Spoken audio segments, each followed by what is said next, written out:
في اشياء بيحتفظون في اشياء لا. لا يا ولد.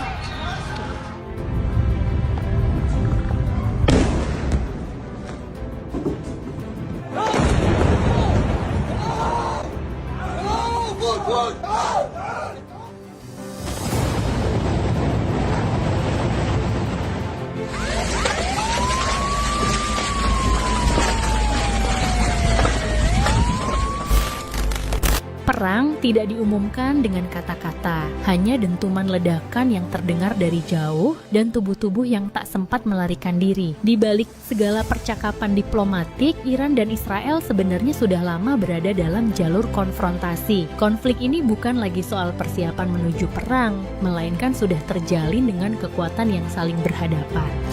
Serangan datang bertubi-tubi, langsung menghantam bagian-bagian vital masing-masing, fasilitas nuklir, markas intelijen, hingga pangkalan militer. Ini lebih dari sekadar pertarungan antar dua negara. Ini adalah gambaran nyata dari perang yang tak bisa disembunyikan. Dunia pun terdiam, tahu benar bahwa satu kesalahan kecil bisa memicu kehancuran besar, sebuah api yang bisa merembet kemana-mana.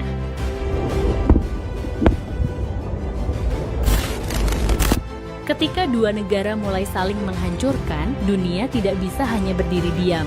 Para pemimpin, jenderal, dan presiden mulai angkat suara. Mereka tidak lagi berbicara tentang perdamaian, melainkan mengungkapkan kalimat yang seharusnya kita hindari, awal dari Perang Dunia Ketiga. Skenario yang berkembang adalah kedua negara akan terus saling menyerang. Sistem pertahanan Israel, Iron Dome, Arrow 3, dan Cade mulai kelelahan.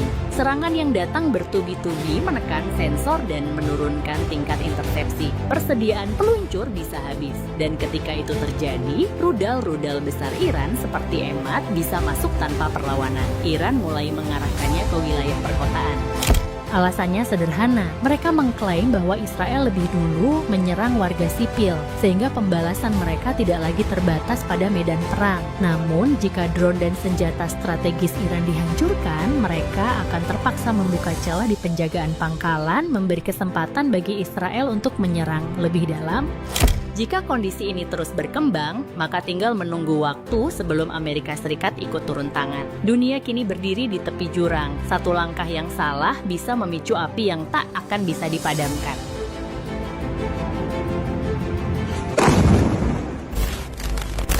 Untuk mengerti kenapa ketegangan ini bisa meledak, kita perlu melihat sedikit ke belakang ke ketakutan yang sudah berlarut-larut menggerogoti Israel selama bertahun-tahun. Bukan soal pasukan atau roket yang datang dari luar, tapi nuklir, dan disinilah benih dari segala peristiwa ini ditanam. Israel mungkin tidak pernah mengakui secara terbuka, namun dunia sudah lama mengetahui satu hal. Mereka memegang senjata nuklir, sebuah senjata yang memberi mereka dominasi mutlak di kawasan tersebut. Ketika Iran mulai membangun fasilitas nuklirnya, perlombaan senyap yang berlangsung selama ini berubah menjadi ancaman yang nyata. Bagi Israel, ini bukan sekadar kekhawatiran biasa, ini adalah mimpi buruk yang harus dicegah dengan segala cara. Maka mereka bergerak secara diam-diam, terukur, namun sangat mematikan.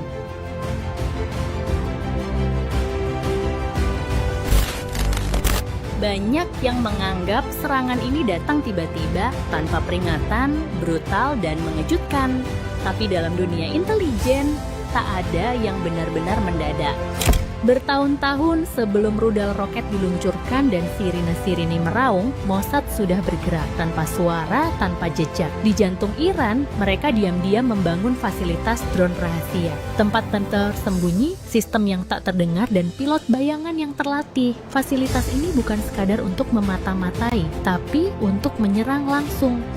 Dan hari itu tiba, semua perangkat diaktifkan bersamaan. Lebih dari 200 pesawat Israel meluncur menuju sasaran-sasaran strategis, semuanya diarahkan pada satu tujuan utama, melumpuhkan sistem pertahanan udara Iran dengan kecepatan dan kedalaman yang luar biasa. Ini adalah seni perang modern yang tak terlihat, tak terdengar, tapi mematikan.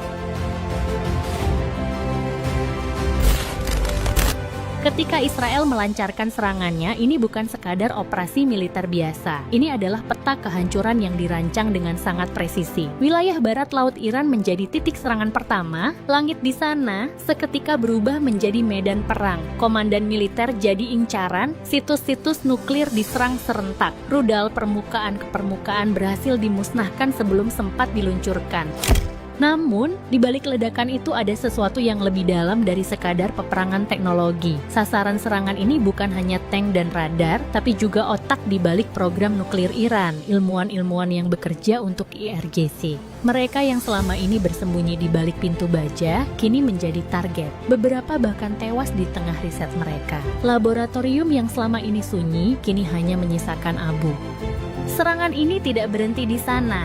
Ini menembus lebih dalam ke tempat yang tak terduga.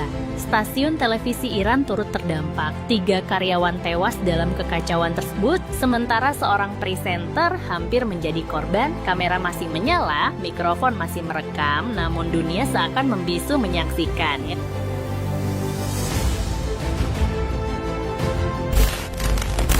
Di atas kertas, serangan Israel terlihat sempurna, cepat, terorganisir, dan menyasar jantung militer Iran dari berbagai arah. Namun kenyataannya, sebagian besar rudal yang ditembakkan malah jatuh ke tempat kosong, ke struktur tiruan, dan panas buatan yang dirancang untuk menipu. Iran memahami dengan baik bahwa musuh mereka mengandalkan pengintaian satelit, maka mereka pun memasang jebakan di sana. Citra panas palsu, aktivitas yang dibuat-buat, dan pergerakan kendaraan militer yang sengaja ditunjukkan untuk membingungkan pengintai. Sementara itu, aset-aset vital dipindahkan dan disembunyikan, terkubur di bawah tanah atau terlindung di balik bayangan. Akibatnya, rudal-rudal Israel malah menghancurkan sasaran yang memang sengaja diciptakan untuk dihancurkan. Dalam perang ini, Iran tidak hanya bertahan, tetapi dengan cerdik mengalihkan serangan musuh ke tempat yang salah.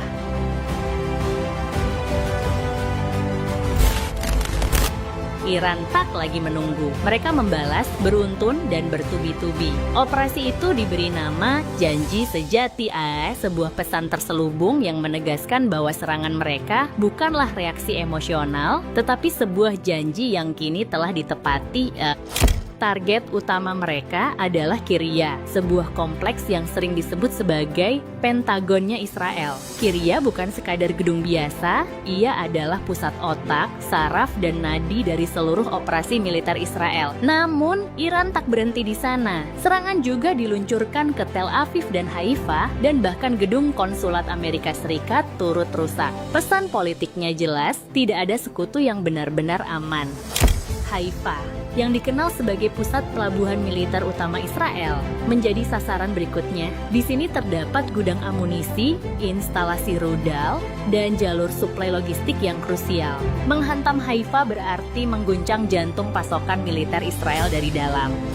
Dan satu klaim, Iran menggemparkan dunia. Mereka mengaku berhasil menyerang kantor Mossad. Mossad bukan sekadar badan intelijen biasa. Mereka tuh adalah tulang punggung operasi rahasia Israel di luar negeri yang meliputi segala hal mulai dari pembunuhan ilmuwan Iran hingga infiltrasi dalam sistem pemerintahan musuh. Jika serangan ini benar, maka bukan hanya fisik yang diserang, tetapi juga jaringan intelijen Israel yang telah terbangun lama.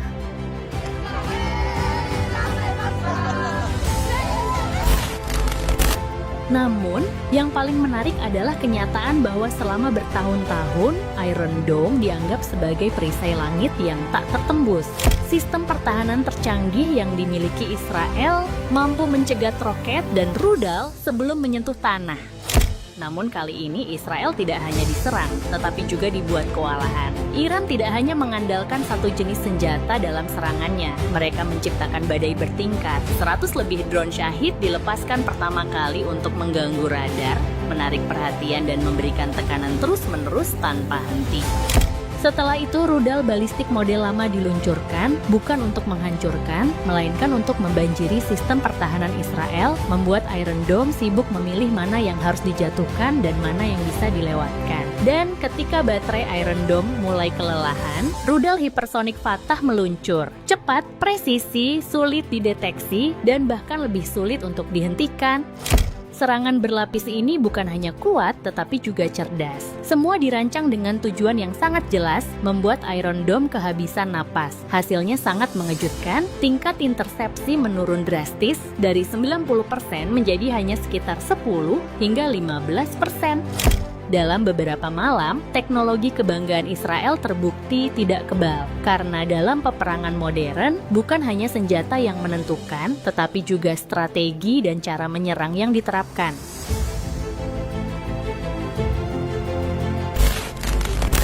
Di balik dentuman rudal dan taktik militer yang rumit, ada satu kenyataan yang tak bisa dibantah. Korban jiwa. Di Iran, 224 orang tewas, lebih dari 1.400 lainnya terluka. Sementara di Israel, sekitar 24 orang meninggal, dengan hampir 600 orang terluka. Bangunan-bangunan hancur, rumah sakit kewalahan dan listrik padam. Kota-kota terhenti sejenak.